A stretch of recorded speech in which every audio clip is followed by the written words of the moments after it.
Hi people, good morning, good evening, good afternoon from whatever time you're watching me. This is Purity, Healthy Habits with Purity. Now, today's in a healthy habit. I was just brushing, nimeamka, I'm on leave. So I want to brush at my brushing area. I looked at myself in the mirror and I thought, who do I look like? I was just thinking, just a random thought. I was brushing and I was looking at myself in the mirror and something came into my mind.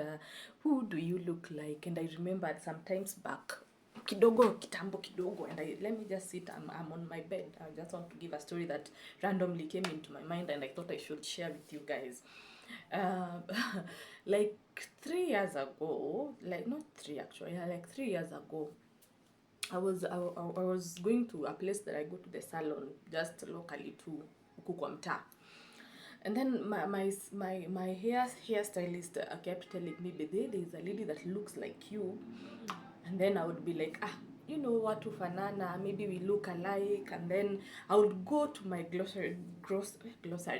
I would go to a lady that sells me grocery, and she would tell me, by the way, there's a lady that passes around here and she looks alike, by the way, munafanana, walking style, nini, you know, body structure. And I was like, this lady that everyone tells me, you know, now the place that I go to the salon and the place that I shop for my, you know, grocery is ni karibu. So now me, I just kept, you know, saying maybe we just look alike, watu tu fanana. And then, guys, coincidentally, my sister, my blood sister, lived in the same area, same estate.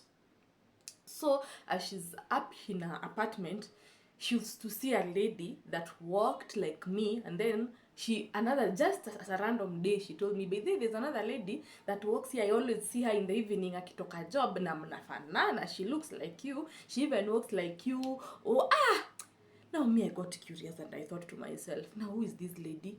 Everyone says we look alike. Now, I wanted to know.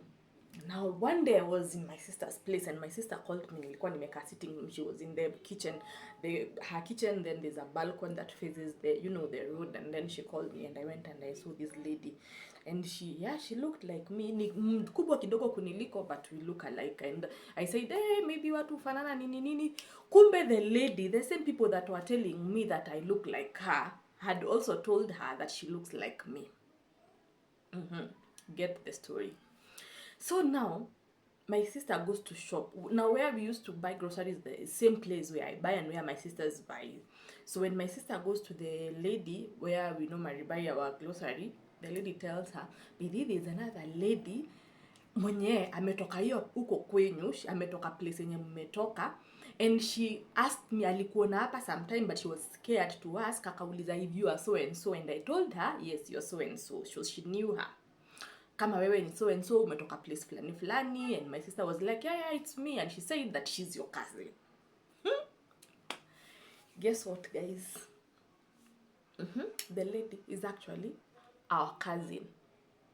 The lady is actually my first class cousin. Like, you know, ni mtoto wa brother ya baba yangu. Like, same mother, same father. Ni mtoto wa brother ya baba yangu. So she's my cousin, my blood cousin.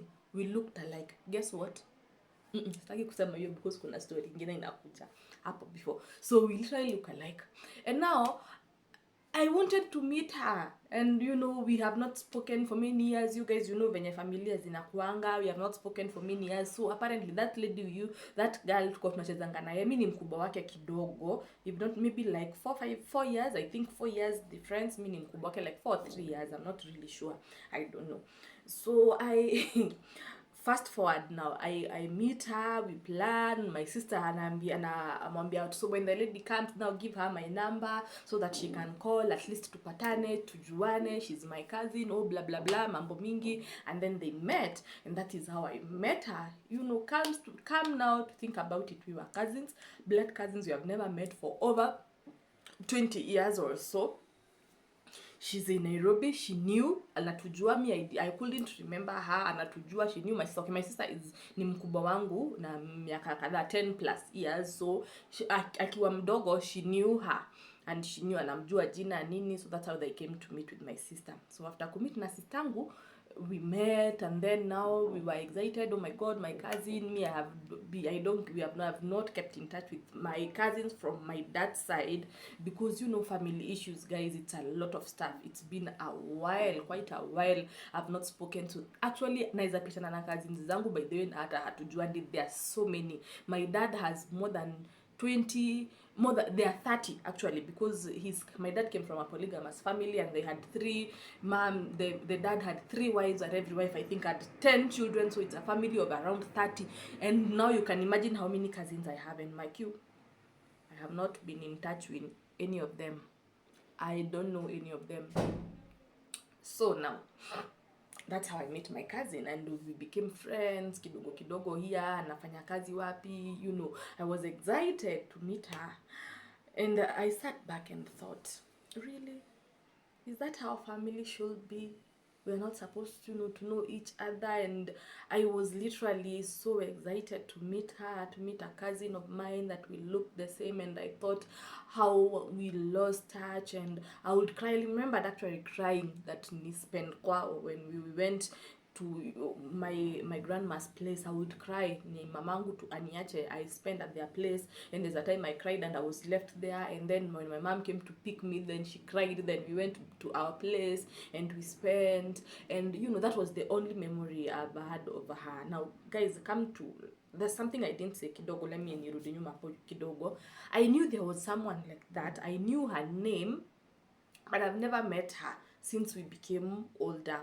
I have never met her. So I knew her name, and I knew there was someone like her. And I knew my uncle. That uncle had a daughter that had that name, and we actually called the same.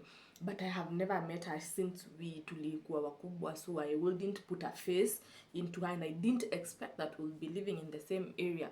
So wale watu mmekuwa mkiuliza tunafanana, yes tunafanana. She's actually my cousin.